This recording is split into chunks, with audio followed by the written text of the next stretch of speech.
conforme ho ba kayo, sir, sa I don't know kung plano pa ito, sir, ng Baguio City LGU at saka ng Quezon City yata, sir, balik mandatory face mask.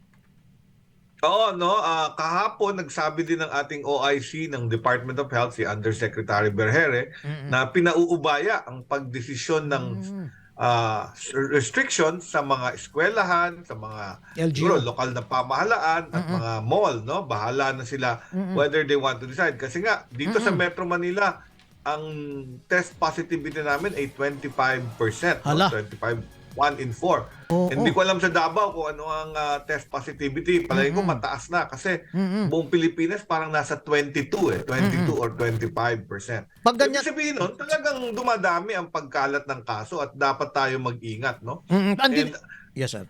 Ang hindi ko maintindihan, ang sir. kaibahan nito ngayon, ang kaibahan nito, June, is that Sige, sir. mas kabisado na natin ang COVID. Mas alam na natin ang Omicron. Apo. Ang Omicron kasi itong subvariant na kumakalat ngayon, ubo, sipon, ako minsan may conjunctivitis at sore throat. Oo. Pagkatapos, after a few days, gumagaling. So, hindi, ang napansin mo siguro, June, wala rin masyadong dumadaming namamatay. Namatay. Oo, Although sige. napupuno na rin kami sa ospital, no? Ang PGH, ang COVID ward namin, napuno na kahapon. So, dumadami na rin ang nako-confine. So, tama naman mag-ingat. Ako, ang advice ko sa mga tao, hindi na siguro tayo babalik dun sa dating kagaya nung hindi natin alam kung ano yung COVID at kung ano yung tumama sa atin.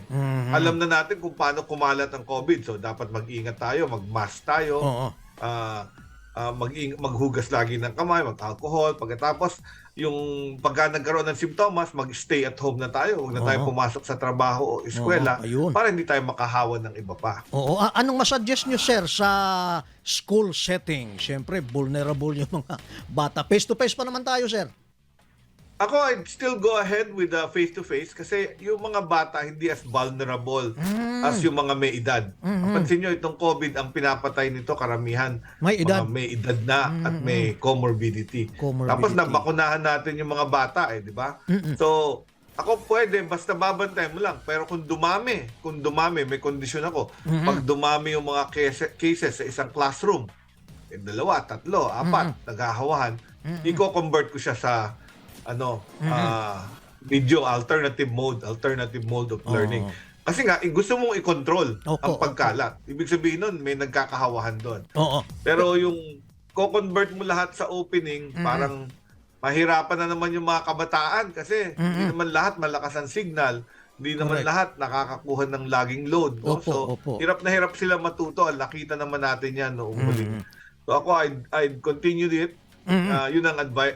That would be my advice to schools. They can continue it basta increase mo yung precautions. Mag-face mask tayo. At ang batang may lagnat, may ubo, ay aalisin mo kaagad. Dalhin kaagad sa clinic at pauwi na sa bahay. Okay. One last 30 seconds na lang talaga, sir. Kailangan ba natin ang bivalent vaccine, sir, or hindi na muna? Well, maganda sana kung may bivalent vaccine tayo kasi it's more effective for the Omicron. Pero I think at our level, Hindi naman muna. Hindi yata tayo makakuha. Parang may donation pero hindi pa dumadating. Na-divert yata sa ibang bansa. Siguro dahil mababa naman ang ating, mataas naman ang ating mga nabakunahan.